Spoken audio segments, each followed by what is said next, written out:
Hey, what up, y'all? Shiro Fujioka back again with another reading for the creative community. I just like to take a moment, shuffle the cards, and just think of a general intention, a general message, a general frequency for the creative community. To help us in our, the day-to-day hustle and bustle of, creating out of thin air, and also sustaining ourselves and fortifying ourselves with deeper meanings and messages behind what we do. So yeah, let's see what Source has for us today.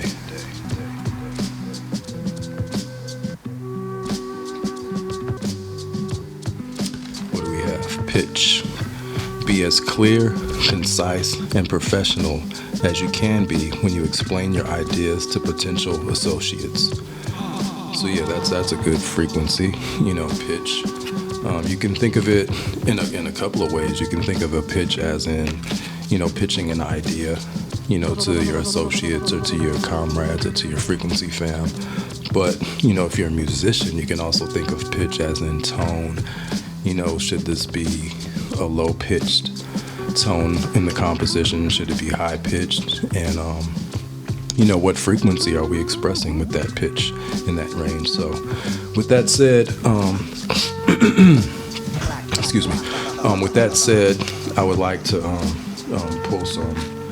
pull another card just to kind of further expound on pitch and just see what Source has for us, to see what else we need to know about pitch and how it can help us, for the musicians out there, how it can help us, and for any other form of artist or creative, how can we add on to what we are exploring about pitch. So what do we have?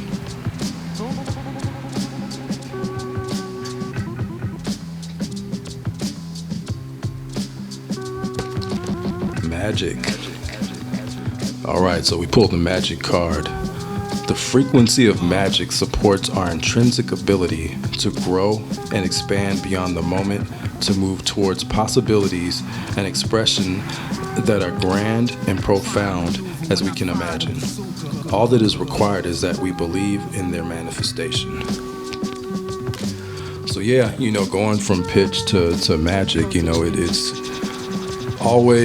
always good to look at things from multiple perspectives. And as creatives,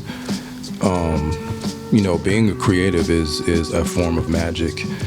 And the one jewel for every person that's a practitioner of magic is the magician is never mesmerized by their own magic, so we have to have these things in proper perspective, so when you think about magic, you have to get out of the mindset of the Hollywood presents Harry Potter and all that stuff. I joke around and call myself Ghetto Gandalf just to give the world reference, because we sometimes need reference for context, to see where someone's coming from. So, I say that just, it's very tongue in cheek, but yeah, we have to get more into magic as in the manipulation of matter.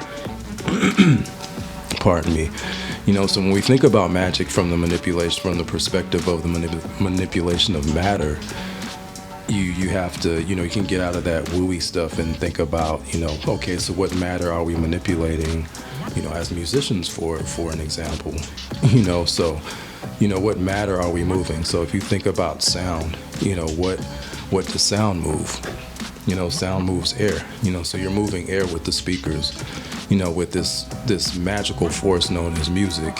So then you have to think about, your inner climate, what pitch is your inner climate at, back to the card. What pitch is your inner climate at when you're creating your magic? Because our inner climate is the blueprint for this process of creativity.